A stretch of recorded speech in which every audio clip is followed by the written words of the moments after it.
Mes parents célébrèrent l'entrée de ma sœur en médecine, ignorant ma remise de diplôme major de promo. 10 ans plus tard, son appel sanglotant révéla une vérité glaçante sur eux. Je m'appelle Céleste Fournier. J'ai 28 ans. Arrête de mendier l'attention. Voilà ce que mon père a dit devant 43 invités, une coupe de champagne à la main, la semaine où j'ai été diplômé major de ma promotion. Cette même semaine, mes parents ont organisé une grande fête avec un traiteur et une bannière dans le salon. Rien de tout cela n'était pour moi. J'ai quitté la maison ce soir-là.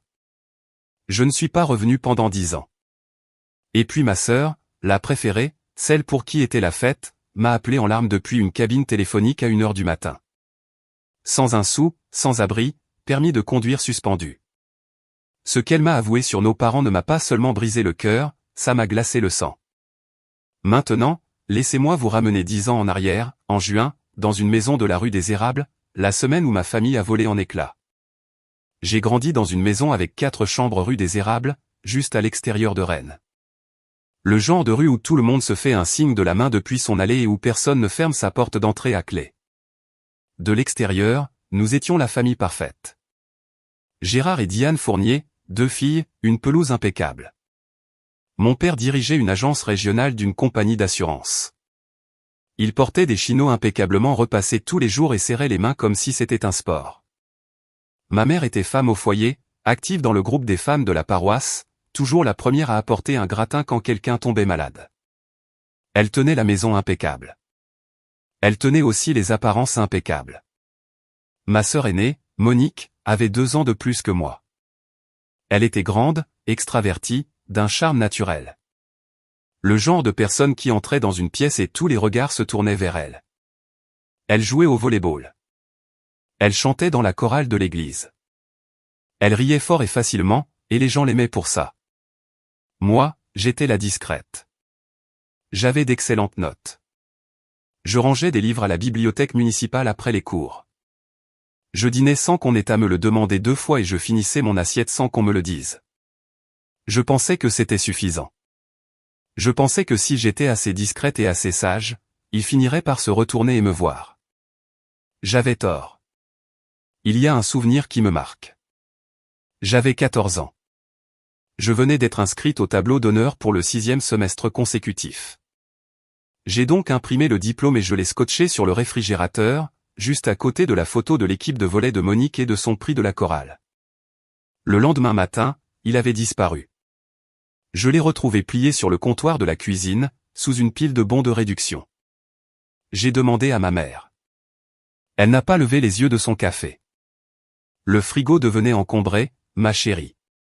La photo de Monique est restée.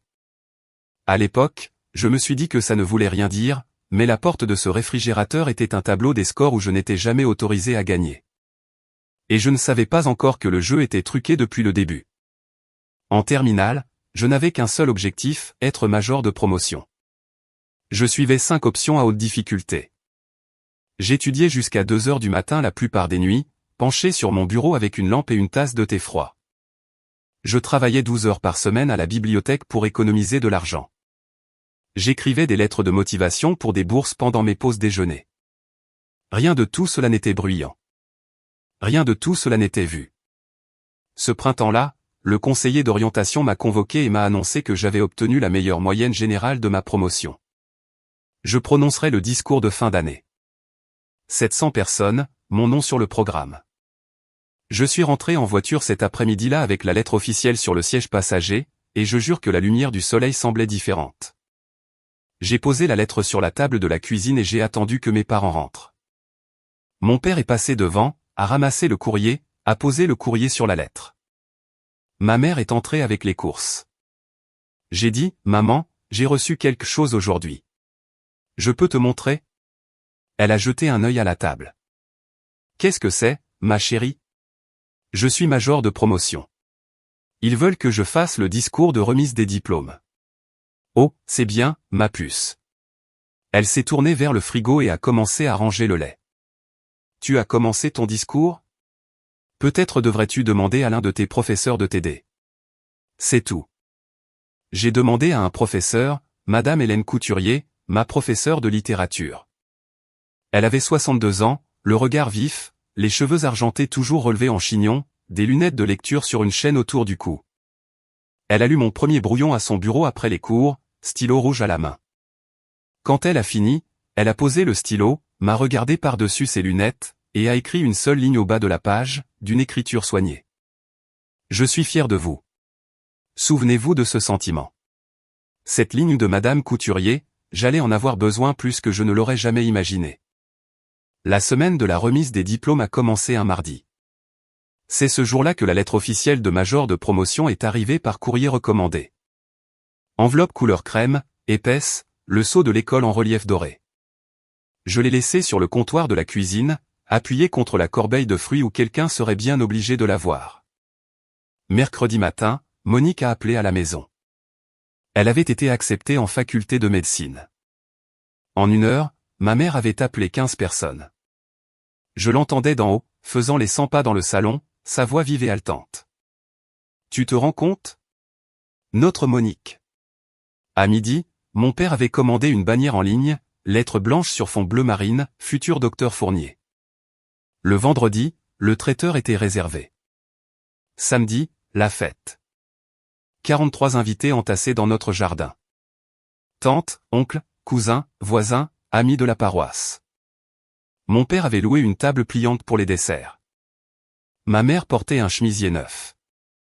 Il y avait des flûtes de champagne sur toutes les surfaces et un grand gâteau avec le nom de Monique écrit en glaçage lavande. Je suis rentré de mon service à la bibliothèque à 16 heures. J'entendais le bruit depuis l'allée.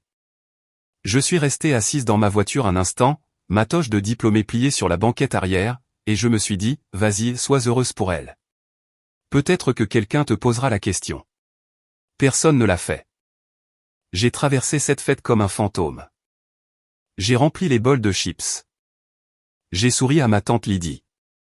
J'ai dit félicitations à Monique, et je le pensais. Vraiment. Elle m'a serré dans ses bras de côté, se tournant déjà vers la personne suivante. À un moment donné, je suis retourné dans la cuisine.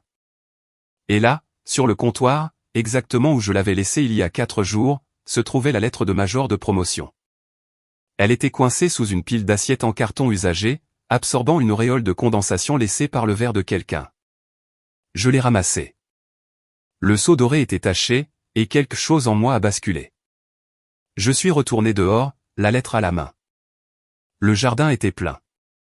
Les gens étaient regroupés autour de la table des desserts, riant, tenant des assiettes. Mon père se tenait près du barbecue, le bras autour de Monique, racontant à quelqu'un le taux d'admission à sa faculté de médecine. Ma mère versait du champagne. Je suis allé voir ma mère en premier, lui ai touché doucement le bras, en gardant la voix basse. Maman, j'ai aussi une nouvelle. Je suis major de promotion. Elle m'a regardé, a souri rapidement. Oh, c'est vrai. C'est super, ma chérie. Puis elle s'est retournée vers la bouteille de champagne et a rempli le verre d'un invité. Je suis resté là pendant 10 secondes, peut-être 15. Puis j'ai réessayé, plus fort cette fois. Assez fort pour que le petit groupe près de la terrasse entende. J'ai aussi eu mon diplôme cette semaine. Je fais le discours de major de promotion lundi. Le jardin ne s'est pas tu d'un coup. Le silence s'est propagé par vagues. Quelques têtes se sont tournées. Tante Patricia, la sœur cadette de ma mère, a levé les yeux de son assiette. Monique a jeté un coup d'œil. Mon père a posé son verre. Il m'a regardé droit dans les yeux et sa voix n'a pas monté. Elle n'en avait pas besoin. Elle était assez tranchante à volume normal. Céleste, arrête de mendier l'attention. Tout ne tourne pas autour de toi. C'est la soirée de ta sœur. 43 personnes l'ont entendu. Personne n'a dit un mot. Tante Patricia a baissé les yeux sur ses chaussures. Mon oncle a toussé. Monique a eu un petit rire gêné et s'est tournée vers quelqu'un à côté d'elle. Ma mère a rempli un autre verre comme si je n'avais pas parlé. Je suis retourné dans la cuisine, j'ai franchi la porte d'entrée et je suis sorti jusqu'à ma voiture. Je me suis assise sur le siège conducteur, dans cette allée, pendant 15 minutes. Je n'ai pas mis le moteur en marche. Je suis juste resté là, tenant une lettre tachée, à respirer. C'était la dernière fois que je pleurais pour cette famille. Assise dans cette voiture, j'ai pris une décision.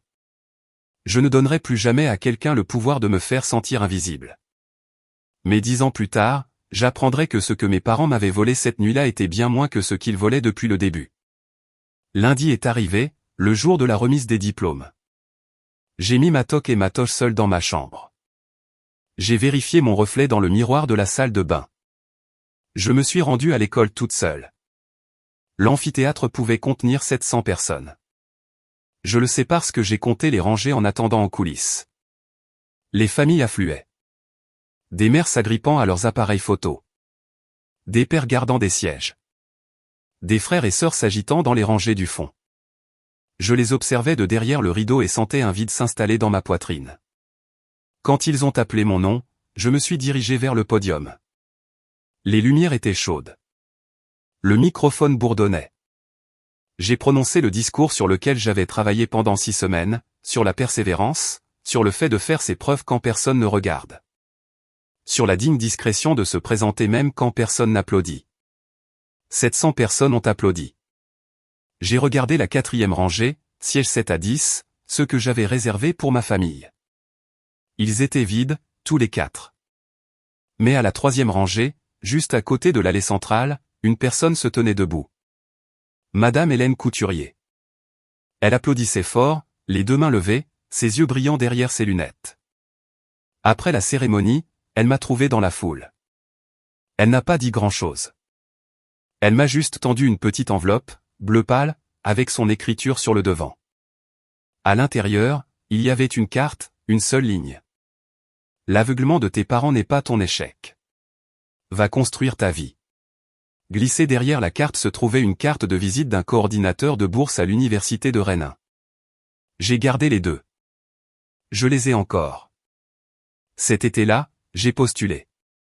J'ai obtenu la bourse. J'ai fait 2 valises et j'ai conduit jusqu'à Rennes. Je n'ai pas dit à mes parents que je partais. Je ne leur ai pas dit où j'allais. La maison de la rue des Érables a rétréci dans mon rétroviseur jusqu'à disparaître. Et je me suis fait une promesse.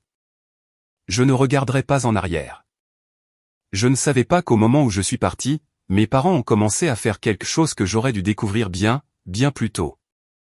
Rennes a été un nouveau départ. J'ai emménagé dans un appartement en colocation près du campus avec 2 colocataires que j'ai trouvés sur un panneau d'affichage. Je travaillais à temps partiel dans un bureau de services financiers, faisant du classement, de la saisie de données, répondant au téléphone. Je mangeais des nouilles instantanées 4 soirs par semaine et je comptais chaque euro.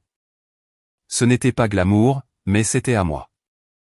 En 2e année, j'ai postulé pour mon premier appartement solo, un 2 pièces dans le centre-ville. Rien d'extraordinaire, juste un endroit où je pouvais fermer une porte et étudier en silence. J'ai rempli le dossier, fourni mes fiches de paie, et j'ai attendu. 3 jours plus tard, le gestionnaire immobilier a appelé. Je suis désolé, mademoiselle Fournier. Votre dossier a été refusé. J'ai cligné des yeux. Pourquoi? Votre historique de crédit montre quelques irrégularités. Je ne peux pas entrer dans les détails, mais je vous recommanderais de consulter votre dossier complet à la Banque de France. J'ai raccroché et je me suis assise sur mon lit, confuse. Je n'avais aucune dette, aucune carte de crédit. Je n'avais jamais emprunté un centime à personne. J'avais été prudente avec l'argent toute ma vie. Je me suis dit que ça devait être une erreur du système, une confusion avec un nom de famille courant. J'avais 20 ans et j'étais submergé par les cours. Je n'avais pas le temps de courir après la paperasse, alors j'ai laissé tomber. J'ai trouvé un autre appartement, moins cher. Pas de vérification de crédit requise et j'ai tourné la page. C'était ma première erreur. Mais je ne le comprendrai que des années plus tard. Tous les quelques mois, ma mère appelait. Elle avait toujours l'air pareil.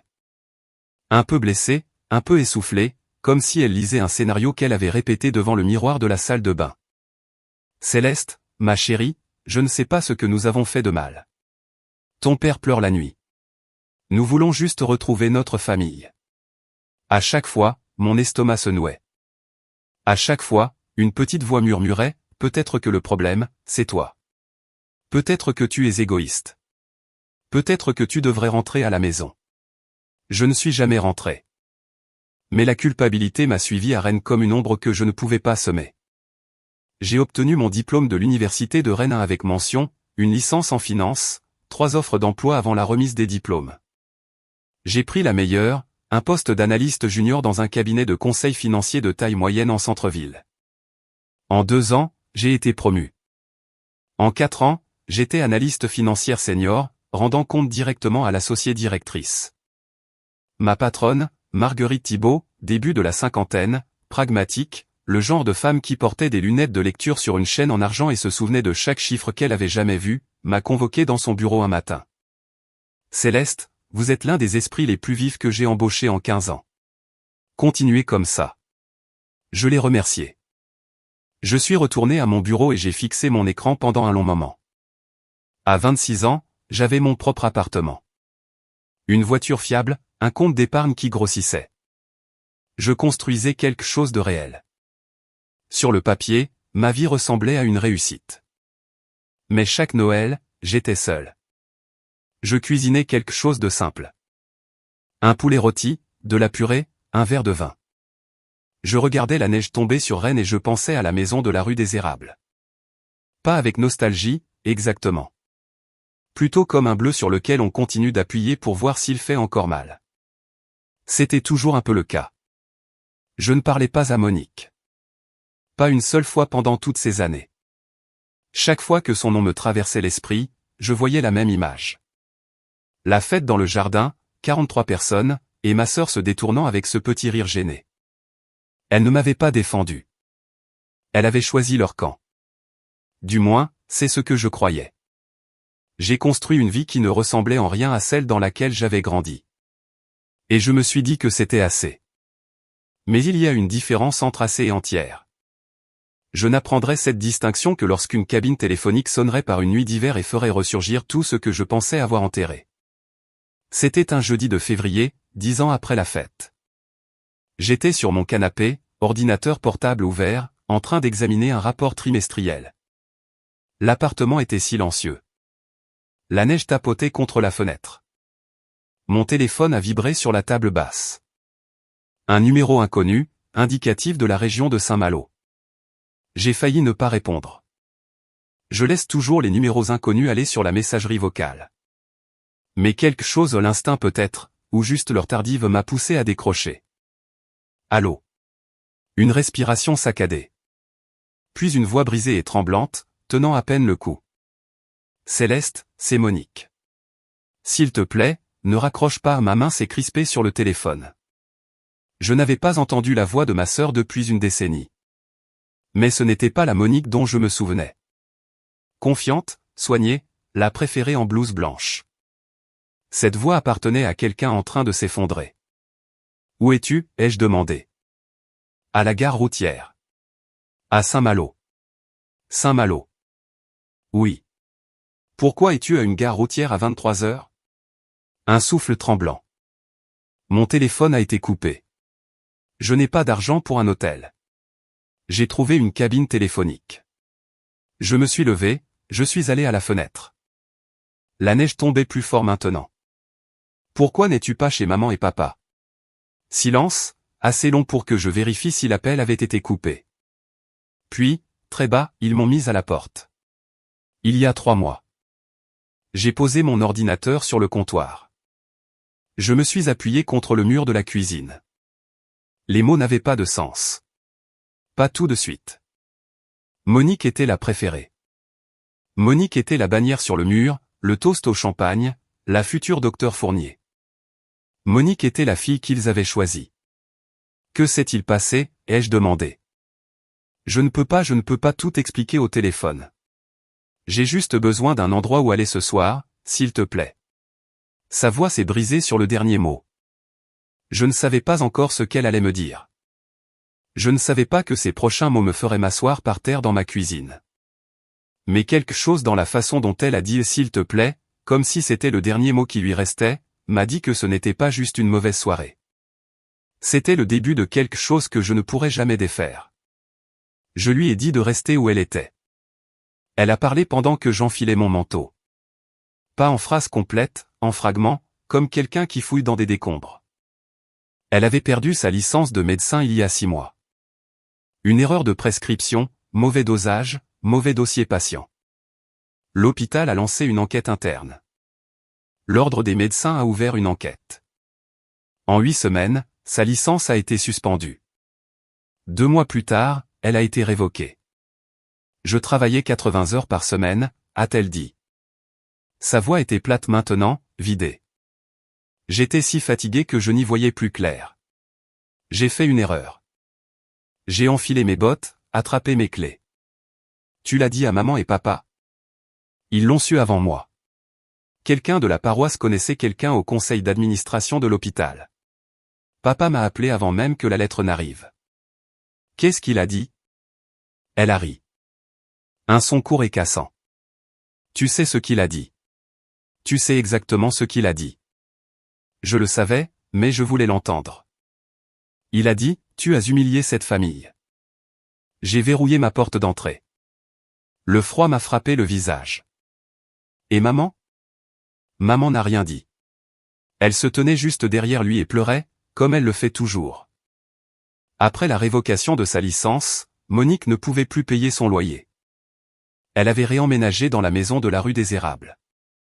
Temporairement, pensait-elle. Mais après 2 semaines, Gérard lui a dit qu'elle devait partir. Les gens parlent, a-t-il dit. Nous avons dit à l'église que tu voyages à l'étranger. Alors ils l'ont caché. Et quand la caché est devenu gênant, ils l'ont jeté. Il m'aimait tant que j'étais utile, Céleste. Sa voix s'est à nouveau brisée. À la seconde où je ne l'étais plus, je suis devenu toi. Cette phrase a atterri quelque part au fond de moi. Je n'y ai pas répondu. J'ai juste démarré la voiture et suis sorti de ma place de parking dans la neige. Mais ce n'était pas la pire chose. Monique m'a parlé du bureau cette nuit-là. Quand Gérard lui a ordonné de partir, Monique a emballé ce qu'elle pouvait. Lors de sa dernière nuit dans la maison, elle est entrée dans le bureau de notre père, la seule pièce où nous n'avions jamais eu le droit d'entrer quand nous étions enfants. Elle cherchait son acte de naissance. Ce qu'elle a trouvé, c'est un dossier en carton à l'arrière du tiroir du bas, derrière de vieilles déclarations d'impôts. Il était plein de mes imprimés, a-t-elle dit. Entre maman et papa, datant de 12 ans. J'étais sur l'autoroute maintenant. La neige zébrait mes phares. Les essuie-glaces battaient la mesure. Quel genre de mai? À notre sujet, Céleste. Pour nous maintenir séparés. Mon emprise sur le volant s'est resserrée. Elle m'a lu des fragments de mémoire. Papa à maman. Daté de l'année de mon départ. Si elles parlent trop, elles compareront leurs notes. Nous ne pouvons pas laisser cela arriver. Maman à papa. 2 ans plus tard. Dis à Monique que Céleste ne voulait pas venir pour Noël. Je dirai à Céleste que Monique est trop occupée. Année après année, fête après fête, anniversaire après anniversaire, 2 mensonges distincts racontés dans 2 directions distinctes. Conçus pour empêcher 2 sœurs de jamais s'asseoir assez longtemps dans la même pièce pour réaliser la vérité. 12 ans, a murmuré Monique.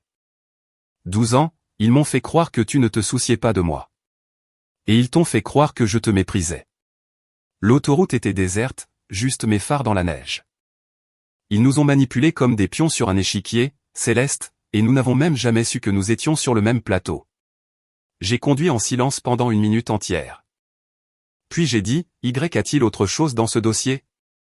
La voix de Monique a changé. Elle est devenue plus petite. Prudente. Oui. Et ça a à voir avec l'argent. Mes mains étaient stables sur le volant, mais mon cœur ne l'était pas. D'accord, je dois faire une pause ici 1 seconde. Si vous étiez à ma place en ce moment, conduisant à travers une tempête de neige à minuit, entendant tout cela de la sœur à qui vous n'avez pas parlé depuis 10 ans, que feriez-vous? Continueriez-vous à écouter, ou raccrocheriez-vous? Mettez un 1 dans les commentaires si vous continueriez à écouter, ou un 2 si vous raccrocheriez. Et si vous n'êtes pas encore abonné, c'est le moment, car ce qui suit change tout. Monique m'a parlé des autres papiers dans le dossier. Derrière les emails, dans une pochette plastique séparée, il y avait des photocopies de demandes de cartes de crédit. 5 d'entre elles, 3 à mon nom, 2 au sien. Chacune ouverte dans les mois suivant nos 18 ans. Chacune signée d'une écriture qui n'était pas la nôtre.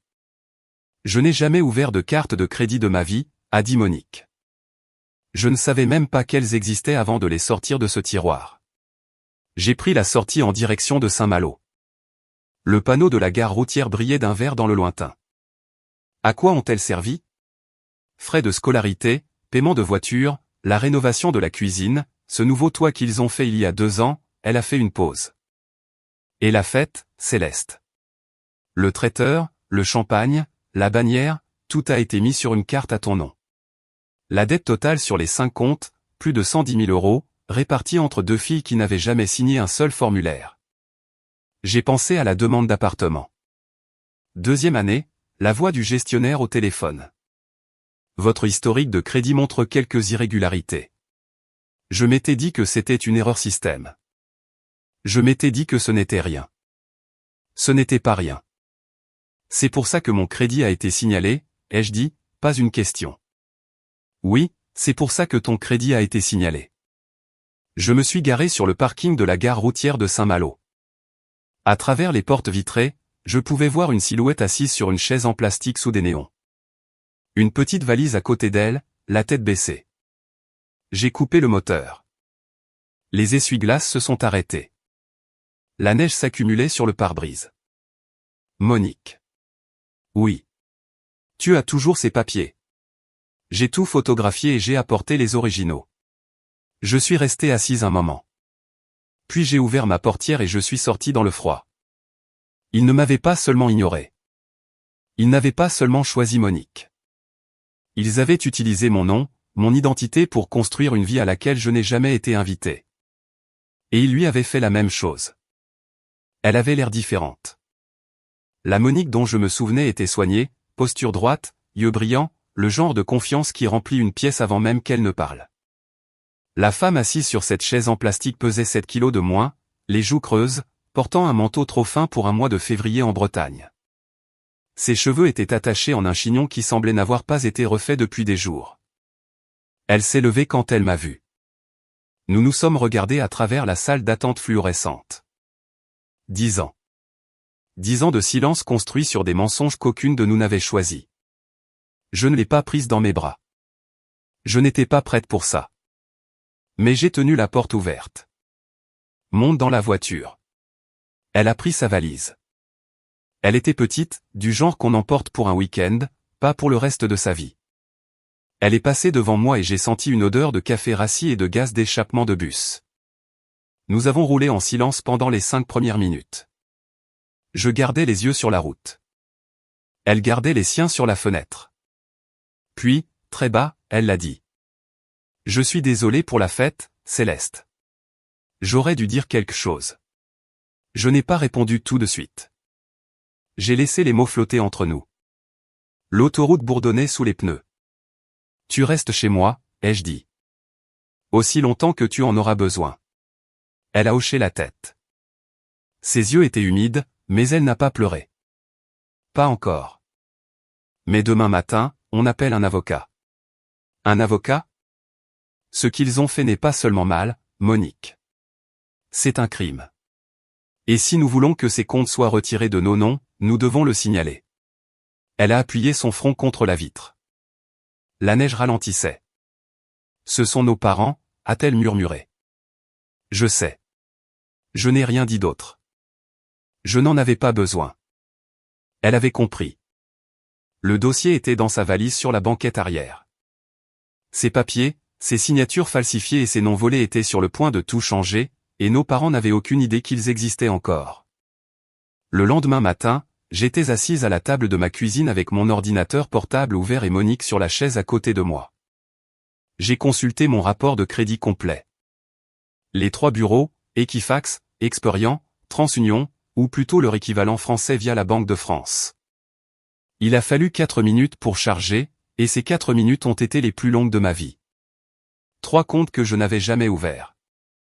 3 cartes de crédit, chacune avec une adresse de facturation à Rennes. La maison de la rue des Érables. Ouverte en août, il y a 10 ans. Le même mois où je suis parti pour Rennes. Solde total impayé à mon nom, 67 000 €. Le numéro de téléphone de contact sur chaque demande était le portable de ma mère. Monique a fait le sien ensuite. 2 comptes, 48 000 €. Même adresse, même numéro de téléphone, même signature falsifiée. J'ai fixé l'écran. 67 000 €. Un chiffre qui pesait sur mon nom depuis une décennie pendant que je vivais de nouilles instantanées, que je faisais des doubles services et que je me voyais refuser des appartements pour lesquels j'aurais dû être qualifié. Je dois passer un appel, ai-je dit. Un collègue du cabinet m'avait un jour parlé d'un avocat spécialisé dans les affaires de fraude. J'ai trouvé sa carte dans le tiroir de mon bureau. Maître Jacques Blanchard, avocat, spécialisé en fraude à la consommation et usurpation d'identité. J'ai appelé à 9h pile. Son assistante m'a passé son appel en moins d'1 minute.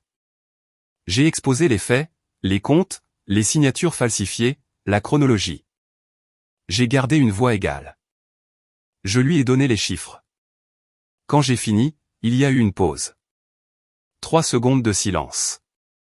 Puis Maître Blanchard a dit très prudemment, c'est une affaire pénale. C'est de l'usurpation d'identité. Chaque demande falsifiée est un chef d'accusation distinct. J'ai regardé Monique. Elle serrait sa tasse de café à 2 mains, ses jointures blanches. Les mots suivants de Blanchard furent ceux pour lesquels je n'étais pas prête. 2 jours plus tard, mon téléphone a sonné pendant le déjeuner. Le nom de Monique sur l'écran, ce qui signifiait qu'elle utilisait le téléphone que je lui avais prêté. Elle appelait de mon appartement. Sa voix était tendue. Papa vient d'appeler. Il ne sait pas que je suis ici. Il a appelé ton numéro parce que c'est celui auquel j'ai répondu la dernière fois. J'ai posé ma fourchette. Qu'est-ce qu'il a dit? Il veut que je rentre à la maison. Il dit que maman est malade. L'est-elle? Elle n'est pas malade, Céleste. Elle a des reflux gastriques. Elle a ça depuis 15 ans. J'ai presque souri. Presque. Il a dit autre chose. Quoi? Je l'avais mis sur haut-parleur. Il a dit, elle a pris une inspiration. Il a dit, ne contacte pas Céleste. Cette fille ne fera qu'empirer les choses. Elle a toujours été jalouse de toi. J'étais assise dans la salle de pause de mon bureau, 2 collègues à la table voisine, mangeant des sandwichs, parlant d'une réunion client, la vie normale. À 1 mètre de distance. Et me voilà, écoutant mon père mentir à mon sujet à ma sœur, encore une fois, à 300 km de distance. Il y a plus, a dit Monique. Il m'a dit que si je ne revenais pas, il appellerait la police et signalerait que j'ai volé des objets de la maison quand j'ai déménagé. J'ai serré la mâchoire. Quels objets? Il n'a pas précisé, mais nous savons toutes les deux de quoi il parle. Le dossier, les emails, les demandes de cartes de crédit, la preuve. Notre père ne s'inquiétait pas des biens volés. Il s'inquiétait des preuves volées. Il ne savait juste pas que Monique me les avait déjà montrées. Il ne savait pas qu'un avocat les avait déjà vus. Et il n'avait aucune idée que les documents qu'il essayait de récupérer étaient les choses mêmes qui pourraient le conduire devant un tribunal correctionnel. Ne le rappelle pas, ai-je dit. N'entre pas en contact. Laisse Blanchard s'en occuper. J'ai raccroché et j'ai fixé mon déjeuner. Je n'avais plus faim. Le lendemain, c'était au tour de ma mère. J'étais à mon bureau quand l'appel est arrivé. Un indicatif de Rennes. Je le savais avant de répondre. Céleste, ma chérie. Sa voix était faible et tremblante, comme elle le devient toujours quand elle veut quelque chose. Je me suis fait tellement de soucis pour toi. Je ne comprends pas pourquoi toi et ta sœur vous vous éloignez de nous. Ton père et moi, nous vous aimons tellement toutes les deux. Je l'ai laissé finir. Puis j'ai posé la question. Maman, as-tu ouvert des comptes de cartes de crédit à mon nom? Silence. Pas le genre bref, le genre qui a du poids. De quoi parles-tu? 3 cartes de crédit, mon nom, ton numéro de téléphone sur les demandes. Ouvertes il y a 10 ans. Plus de silence.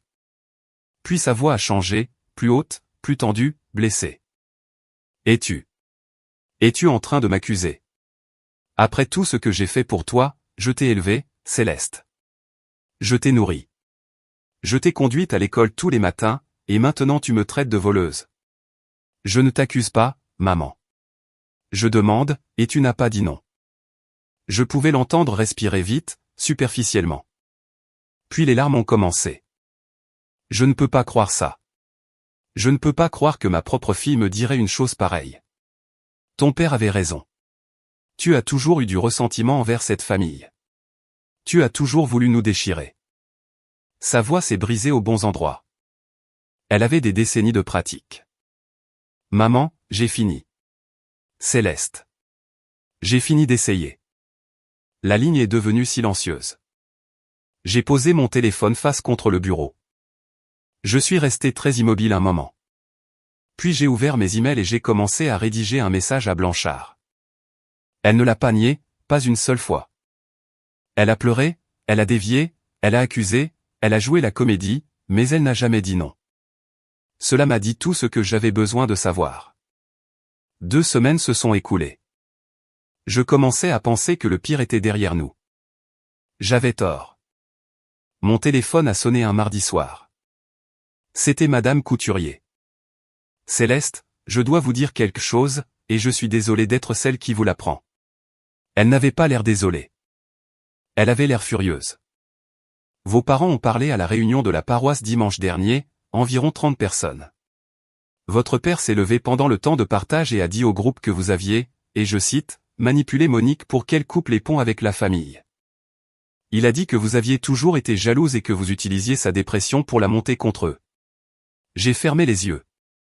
Votre mère était assise à côté de lui et a pleuré tout le temps. Elle a dit aux gens qu'elle n'avait pas dormi depuis des semaines.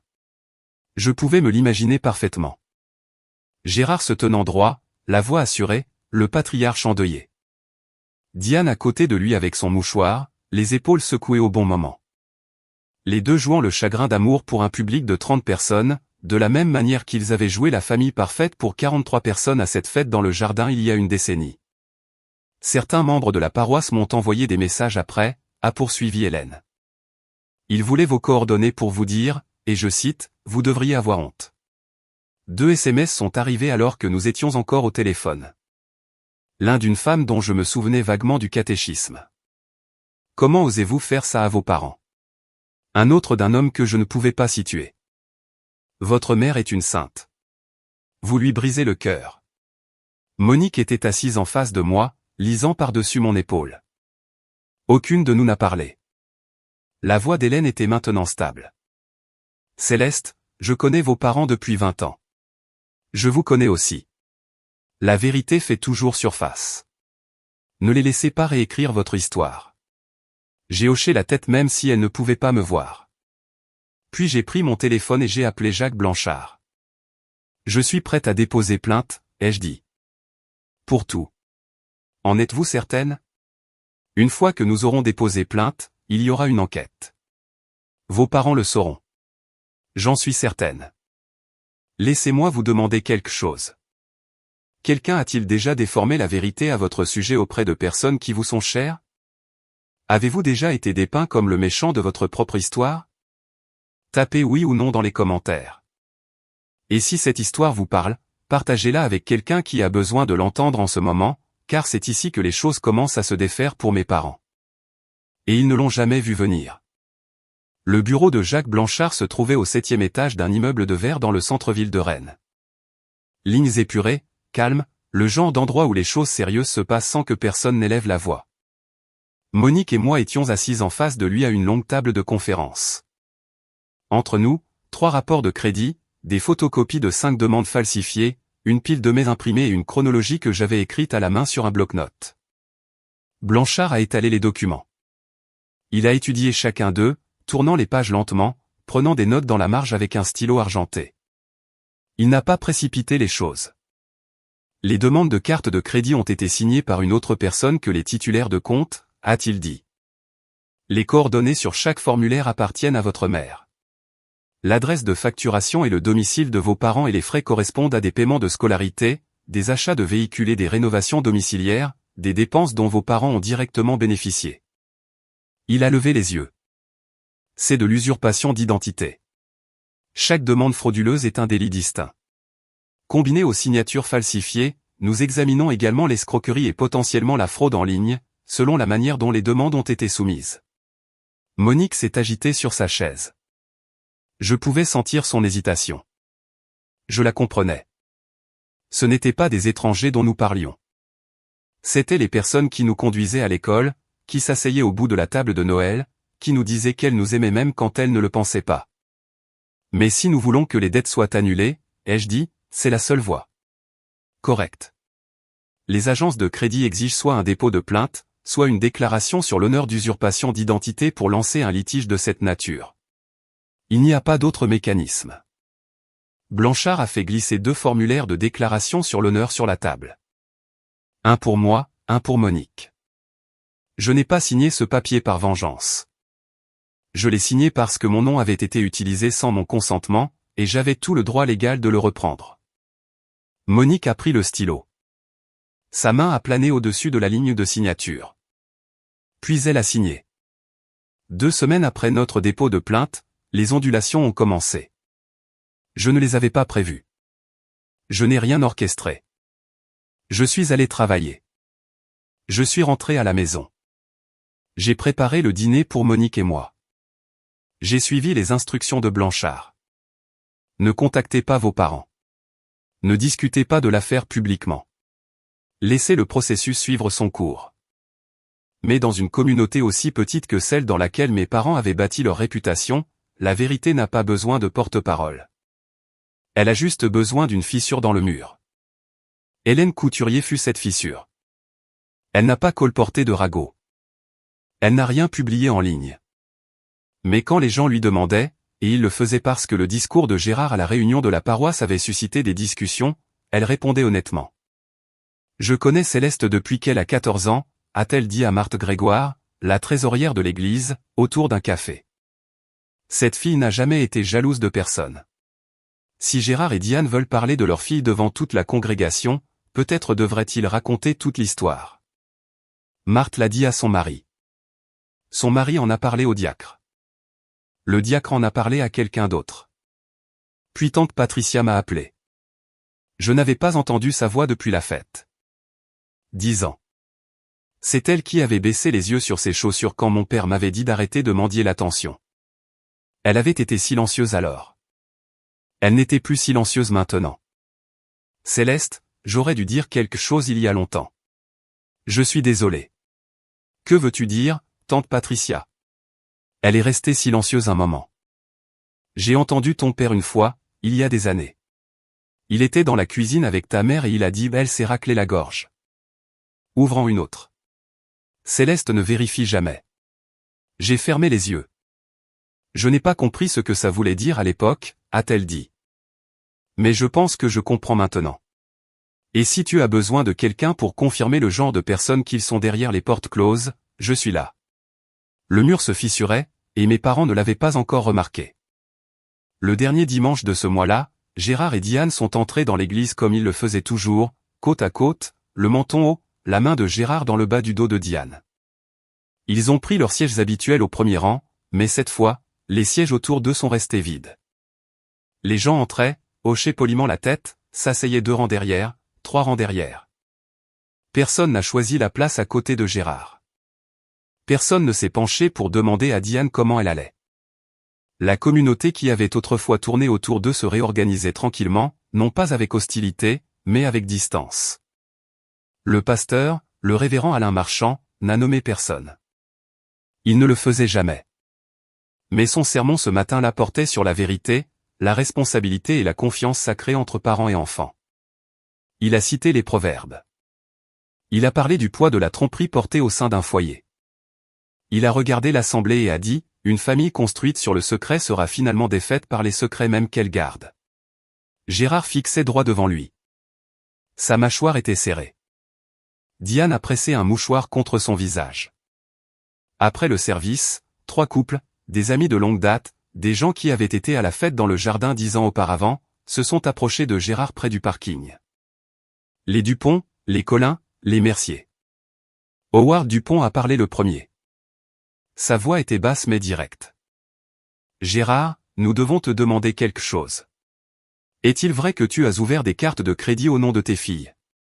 Le visage de Gérard ne s'est pas effondré. Il s'est durci. Les affaires de ma famille sont les affaires de ma famille. Ce n'est pas un déni, Gérard, a dit Howard. Diane a attrapé le bras de Gérard et l'a tiré vers la voiture. Elle pleurait. De vraies larmes cette fois. Ou peut-être les mêmes, répétés. Il devenait difficile de faire la différence. Je n'étais pas là. Je n'en avais pas besoin. La vérité n'a pas besoin d'un microphone. Elle a juste besoin d'une voix honnête, puis d'une autre, et encore une autre, jusqu'à ce que le silence devienne impossible à maintenir. Gérard m'a appelé ce soir-là. Je faisais la vaisselle. Le téléphone a vibré sur le comptoir et son nom a éclairé l'écran. Je ne l'avais pas vu là depuis 10 ans. J'ai séché mes mains, l'ai pris et j'ai répondu. Céleste. Sa voix était différente, plus petite. Les arêtes vives avaient disparu. Ce qui restait ressemblait à un homme debout dans une pièce qui rétrécissait de minute en minute. Tu détruis cette famille. Tu dois retirer la plainte. J'ai fermé le robinet. J'ai ouvert des comptes à ton nom parce que je n'avais pas le choix, a-t-il dit. Tout cet argent est allé aux frais de scolarité de Monique, à cette famille. Je l'ai fait pour nous. Tu ne l'as pas fait pour nous. Tu l'as fait pour l'image de nous. Je rembourserai chaque centime. Retire juste la plainte. Tu as ouvert 3 cartes de crédit à mon nom quand j'avais 18 ans. Tu as falsifié ma signature. Tu as utilisé mon numéro de sécurité sociale. Ce n'est pas une dette, papa. C'est un crime. Sa respiration est devenue plus lourde. Je pouvais l'entendre faire les 100 pas. Tu veux voir ton père aller en prison. C'est ça que tu veux. Je ne veux rien de toi. Je veux récupérer mon nom. Céleste. Tu m'as dit d'arrêter de mendier l'attention. Tu te souviens, à la fête, devant 43 personnes. Alors j'ai arrêté. J'ai arrêté de te demander quoi que ce soit. Et maintenant, je ne demande pas. Je porte plainte. Silence. Puis, très bas. Et c'est la partie à laquelle je ne m'attendais pas. Sa voix s'est brisée. S'il te plaît, Céleste. Je suis désolé. Je sais que j'ai eu tort, mais ne m'envoie pas en prison. Je me tenais dans ma cuisine, le téléphone à l'oreille, et j'ai ressenti quelque chose que je n'avais pas anticipé. Pas de la satisfaction, pas du triomphe, quelque chose de plus proche du deuil. Papa, je ne t'envoie pas en prison. Tu t'y es conduit toi-même il y a 10 ans. J'ai raccroché. Mes mains étaient stables, mais quelque chose dans ma poitrine ne l'était pas. Les semaines qui ont suivi ont été calmes, de la manière dont les lendemains sont calmes. Pas paisibles, mais immobiles. Blanchard envoyait des mises à jour par email.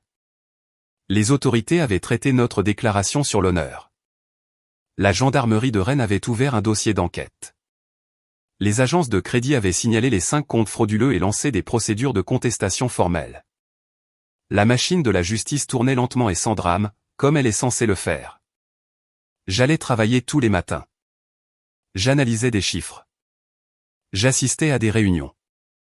Je buvais du café à mon bureau et regardais la neige fondre par ma fenêtre. Aucun de mes collègues ne savait ce qui se passait dans ma vie personnelle. Je n'avais pas besoin qu'ils le sachent. Puis, un mercredi après-midi, Marguerite Thibault m'a convoqué dans son bureau. Elle se tenait derrière son bureau, les bras croisés et une expression sur son visage que je ne pouvais pas déchiffrer. « Asseyez-vous, Céleste. » Je me suis assise. Je vous propose pour le prix régional de l'analyste financier de l'Ouest. Il est décerné à un seul analyste par an dans toute la région. Le comité de sélection se réunit le mois prochain. J'ai cligné des yeux. Merci, Marguerite. Ne me remerciez pas. Vous l'avez mérité. Votre travail sur le dossier Pendleton seul aurait suffi, mais votre constance sur 4 ans, c'est ce qui a tout scellé. Elle m'a serré la main, fermement, brièvement. Puis elle est retournée à sa lecture. Je suis sorti de son bureau et j'ai descendu le couloir. À mi-chemin de mon bureau, je me suis arrêté. Je me suis appuyé contre le mur, le dos pressé contre lui, et j'ai pris une longue et lente inspiration. Il y a 10 ans, je me tenais sur un parking et je pleurais parce que mon père m'avait dit que je mendiais l'attention. Maintenant, je me tenais dans un couloir et on me disait que j'étais la meilleure dans ce que je faisais.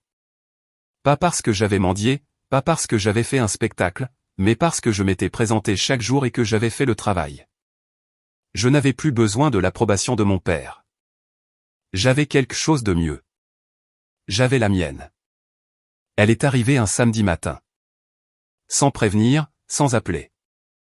J'ai ouvert ma porte d'entrée pour prendre le journal et Diane Fournier était là, dans le couloir, les yeux gonflés, le manteau froissé, l'air d'avoir conduit toute la nuit. Céleste, s'il te plaît, il faut qu'on parle. J'ai tenu la porte ouverte mais je ne me suis pas écarté. Elle se tenait sur le seuil, à moitié dedans, à moitié dehors. Ton père pourrait aller en prison, a-t-elle dit. Tu comprends ce que ça veut dire? On pourrait tout perdre. Vous avez ouvert des comptes à mon nom, maman. Vous avez signé les demandes. Je n'avais pas le choix. Ton père m'a obligé. Maman. La voix de Monique venait de derrière moi. Elle est apparue dans l'embrasure de la porte, les bras croisés. Le visage de Diane a changé. Elle ne savait pas que Monique était là. Elle a regardé de l'une à l'autre, ces deux filles debout ensemble pour la première fois en plus d'une décennie, et quelque chose derrière ses yeux a vacillé. Pas de la culpabilité, de la peur. Monique, ma chérie, ne. La voix de Monique était stable, plus calme que je ne l'avais jamais entendue. J'ai lu les emails, maman. Tous. Y compris celui où tu as écrit à papa, ouvre en une autre. Céleste ne vérifie jamais. La bouche de Diane s'est ouverte, s'est fermée, s'est rouverte. Aucun son n'est sorti. Tu n'as pas été forcé, a poursuivi Monique. Tu as participé à chaque fois. Les yeux de Diane se sont remplis de larmes. Elle m'a regardé, puis Monique, puis de nouveau moi. Maman, ai-je dit, je ne veux pas que vous alliez en prison, mais je ne vais pas non plus porter 67 000 € de dette que je n'ai pas créée. Vous avez le choix. Coopérez avec l'avocat, reconnaissez ce que vous avez fait, négociez une solution, ou attendez que les enquêteurs viennent à vous. Elle m'a fixé. Sa lèvre tremblait. Puis elle s'est retournée, a descendu le couloir et a disparu dans les escaliers sans un autre mot. Monique a fermé la porte. Nous nous sommes regardés. Elle va le dire à papa, a dit Monique. Je sais. Et ensuite? Cela a pris 3 semaines. Blanchard a appelé un vendredi après-midi. J'étais à mon bureau, en plein milieu d'un rapport, quand son nom a clignoté sur mon écran. Ils ont pris un avocat, a-t-il dit. Leur conseil nous a contactés ce matin. Ils veulent négocier. Je me suis penché en arrière sur ma chaise. Par la fenêtre, le premier vert du printemps commençait à poindre sur les toits de Rennes. Qu'est-ce qu'ils proposent? Reconnaissance complète des comptes frauduleux, restitution de tous les soldes impayés, 115 000 €, y compris les intérêts courus, payés par un plan de remboursement structuré. En échange, ils demandent que vous et Monique souteniez une procédure de plaider coupable plutôt que de pousser pour des poursuites pénales complètes. À quoi ressemble le plaider coupable? Plaider coupable pour usurpation d'identité. 3 ans de sursis avec mise à l'épreuve, une ordonnance restrictive financière leur interdisant d'accéder aux informations personnelles, au crédit ou au compte financier de l'une ou l'autre fille. Pas de peine de prison ferme. J'y ai réfléchi.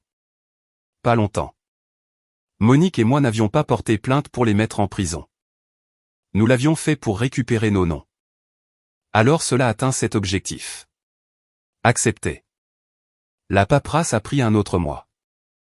Gérard et Diane Fournier ont plaidé coupable devant un tribunal de Rennes. Pas de caméra, pas de spectateurs, juste 2 avocats, un juge et 2 parents qui avaient passé 20 ans à construire une image parfaite, signant des papiers qui admettaient que c'était un mensonge. Les agences de crédit ont supprimé les 5 comptes frauduleux en 60 jours. Mon score de crédit a grimpé de 190 points en 6 mois. Pour la première fois de ma vie d'adulte, mon identité financière était vraiment la mienne. J'ai appelé la société de gestion immobilière du centre-ville, celle qui m'avait refusé 7 ans plus tôt. Je ne cherchais pas d'appartement. Je voulais juste dire une chose. La raison pour laquelle ma demande a été refusée il y a des années était une usurpation d'identité. Mon dossier a été corrigé. La femme au téléphone a fait une pause. Je suis désolé que cela vous soit arrivé, madame. Je n'ai pas demandé à récupérer mon nom par vengeance. Je l'ai demandé parce qu'il était à moi. Cela a toujours été suffisant. Les nouvelles ne voyagent pas vite dans une communauté comme celle où mes parents ont construit leur vie. Elles voyagent lentement, à travers les regards, les silences, les choses que les gens ont cessé de dire. Personne dans la paroisse n'a tenu de réunion. Personne n'a fait d'annonce. Mais quelques semaines après le plaidoyer, le réarrangement silencieux qui avait commencé ce dimanche matin est devenu permanent. Gérard et Diane ont cessé d'assister au service, non pas parce qu'on leur a demandé de partir. Le révérend Marchand ne ferait jamais ça, mais parce que l'espace qu'ils avaient occupé pendant 25 ans ne leur semblait plus appartenir. Leurs sièges au premier rang sont restés vides pendant 3 semaines avant que quelqu'un d'autre ne les remplisse. Leurs amis, les Dupont, les Collin, les Mercier, ont cessé d'appeler, non par cruauté, mais par embarras. Nous les avons crus, a dit Geneviève Dupont à tante Patricia.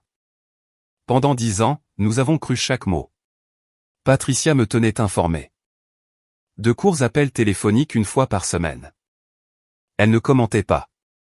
Elle me disait juste ce qu'elle voyait. Ton père a mis la maison en vente, a-t-elle dit un soir à la fin du printemps. Ils utilisent les fonds pour les paiements de restitution. Ils déménagent dans un 3 pièces en location dans le sud de la ville. Je suis resté avec ça un moment. La maison de la rue des Érables, la pelouse impeccable, le réfrigérateur avec les photos de Monique et mon diplôme du tableau d'honneur disparu. Comment va-t-il, ai-je demandé. Je ne sais pas pourquoi j'ai demandé. Il est plus silencieux, a dit Patricia. Ta mère aussi. Ils ne sortent pas beaucoup. Merci de me le dire, tante Patricia. Bien sûr, ma chérie. J'ai raccroché et je me suis tenu à la fenêtre de ma cuisine. Les arbres le long de ma rue commençaient à fleurir. Il a passé toute sa vie à construire une image, et à la fin, la vérité ne l'a pas démoli. Elle a juste allumé les lumières, et les gens autour de lui ont finalement vu ce qui avait toujours été là et ont détourné le regard. Monique a vécu avec moi pendant 3 mois. Je ne prétendrai pas que ces mois ont été faciles. Nous étions 2 femmes à la fin de la vingtaine, partageant un 2 pièces, portant 2 décennies de dommages que nous commencions seulement à comprendre. Il y a eu de bonnes soirées, à cuisiner ensemble, à regarder de vieux films, à rire de choses qui n'étaient probablement pas si drôles. Et il y a eu de mauvaises soirées. Un soir de mars, je l'ai dit. La chose que je retenais depuis la fête. Pourquoi n'as-tu rien dit ce soir-là, quand papa m'a dit d'arrêter de mendier? Tu as juste ri. Monique a posé sa fourchette. Elle a regardé la table pendant un long moment. Parce que je le croyais, a-t-elle dit. Je pensais que tu faisais du cinéma. Ils avaient passé des années à me dire que tu m'en voulais, que tu étais jalouse, que tu voulais ruiner chaque bonne chose qui m'arrivait. Et j'ai tout cru. Tout. Pendant 10 ans. Pendant 10 ans. Nous sommes restés assis en silence. Le chauffage a cliqueté. Je suis désolé, Céleste. Je ne sais pas comment réparer ça. Tu n'as pas à le réparer. Tu dois juste être honnête. Nous avons commencé une thérapie, séparément. Différents cabinets, différents thérapeutes. Monique a travaillé sur la pression d'être la préférée, le poids impossible d'un rôle qu'elle n'a jamais choisi. J'ai travaillé sur l'invisibilité, la culpabilité, les années à me demander si j'étais le problème. Monique a trouvé un emploi en avril, coordinatrice de santé communautaire dans une clinique associative. Elle utilisait ses connaissances médicales sans avoir besoin d'une licence. Le salaire était modeste. Elle s'en fichait. C'est la première fois de ma vie que je travaille parce que je le veux, m'a-t-elle dit un soir, en laçant ses baskets pour une promenade. Pas parce que papa a besoin d'un médecin sur le portrait de famille. En mai, elle avait emménagé dans son propre appartement, à 15 minutes du mien. La guérison n'est pas une ligne droite. Certains soirs, nous nous disputions, d'autres soirs, nous restions assis ensemble en silence. Les deux étaient nécessaires. La cérémonie de remise des prix a eu lieu au Grand Hôtel de Rennes.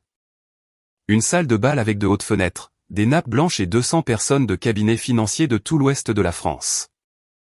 Je portais une robe bleu marine que j'avais achetée pour l'occasion. Simple, professionnelle.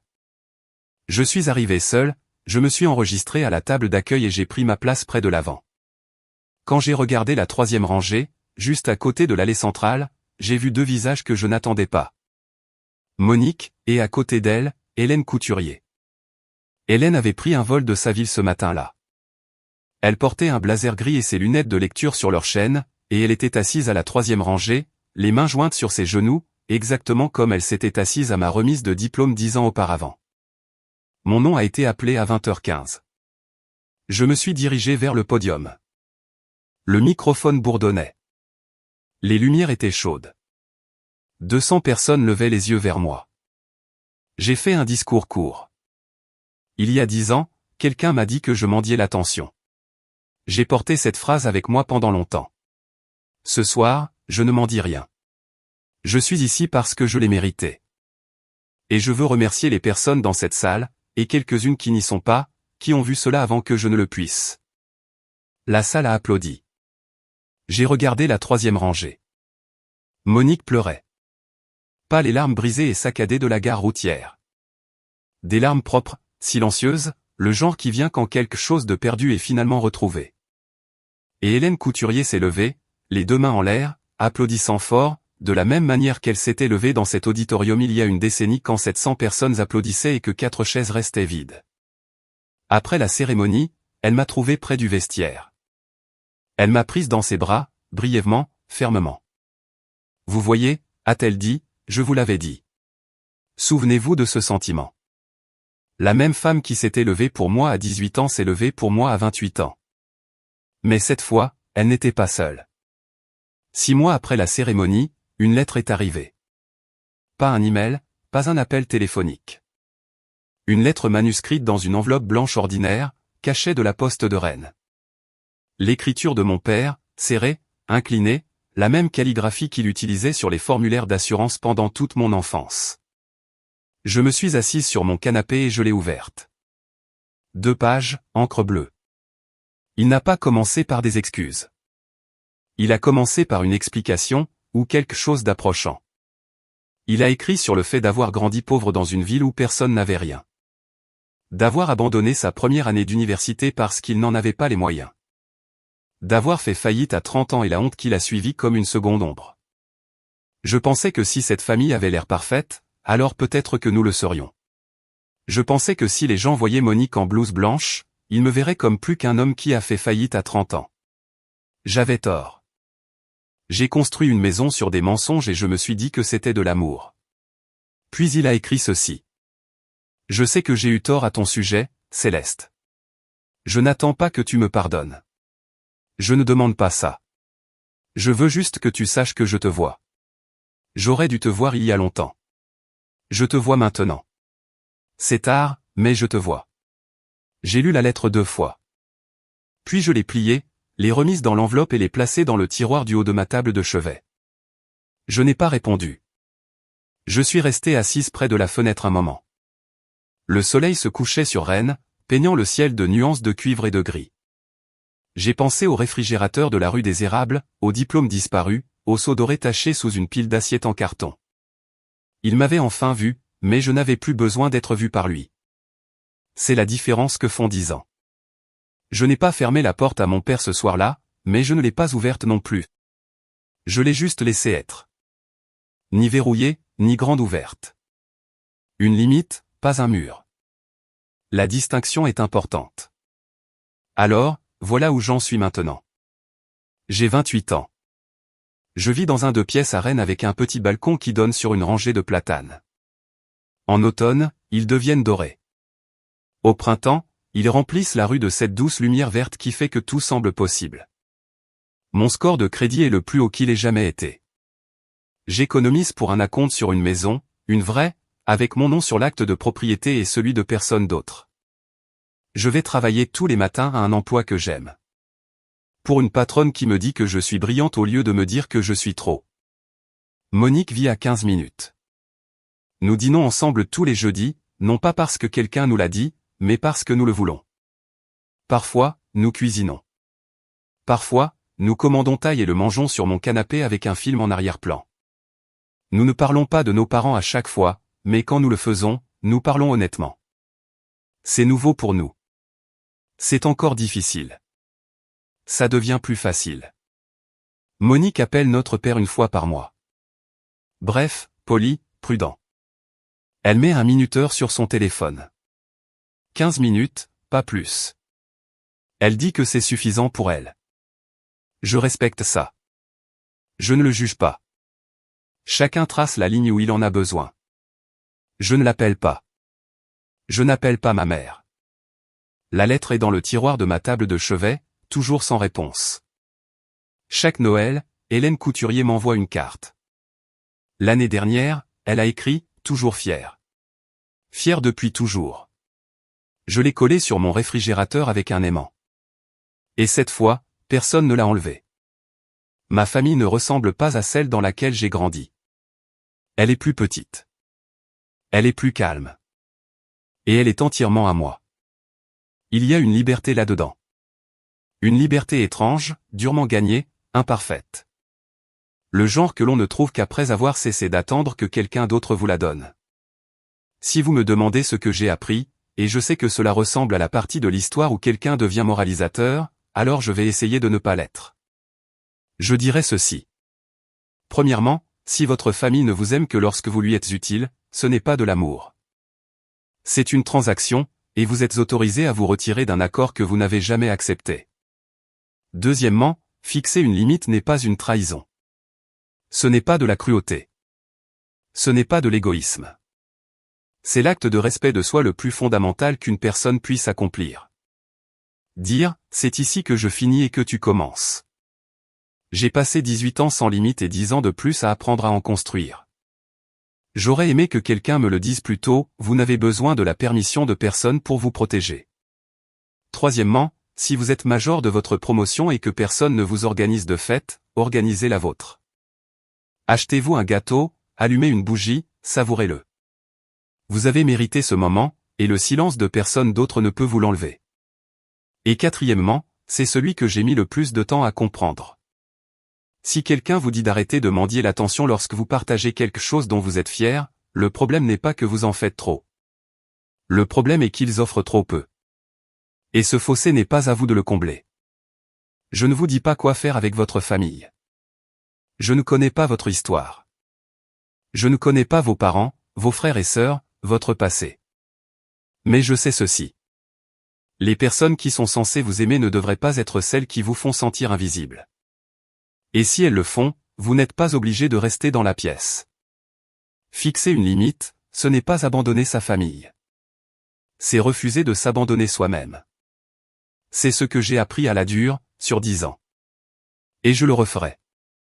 J'ai commencé cette histoire avec une jeune fille de 18 ans, assise dans une voiture garée dans l'allée de ses parents, tenant une lettre tachée, pleurant dans le noir, tandis que 43 personnes riaient et trinquaient dans le jardin derrière elle. J'ai 28 ans maintenant. Je ne pleure plus pour eux. Pas parce que je ne ressens rien. Je ressens tout. Je ressens le poids de ce qui a été perdu et le soulagement de ce qui a été trouvé. Mais j'ai appris la différence entre les larmes qui vous guérissent et les larmes qui vous maintiennent petit. Je ne gaspille pas les miennes pour des gens qui ne les ont jamais méritées. Mon père m'a dit que je mendiais l'attention. Il avait tort. Je ne mendiais pas l'attention. Je demandais à être vu par les personnes qui étaient censées me voir en premier. Et quand elles ont refusé, j'ai appris à me voir moi-même. Ce n'est pas une fin de film hollywoodien. Il n'y a pas de scène de tribunal dramatique, pas de retrouvailles familiales en larmes sur un porche quelque part. Certaines histoires ne se terminent pas par une étreinte. Certaines histoires se terminent avec une femme debout dans son propre appartement, accrochant une carte sur son propre réfrigérateur et sachant pour la première fois qu'elle est suffisante. Si vous êtes là en ce moment et que vous êtes celui ou celle que votre famille a oublié, le discret, le sage, celui qui a tout fait correctement et qui a quand même été négligé, je vous vois. Votre histoire compte. Ne laissez personne vous dire le contraire. Papa a dit que je mendiais l'attention. Il avait tort. Je demandais à être vu, et maintenant, je me vois.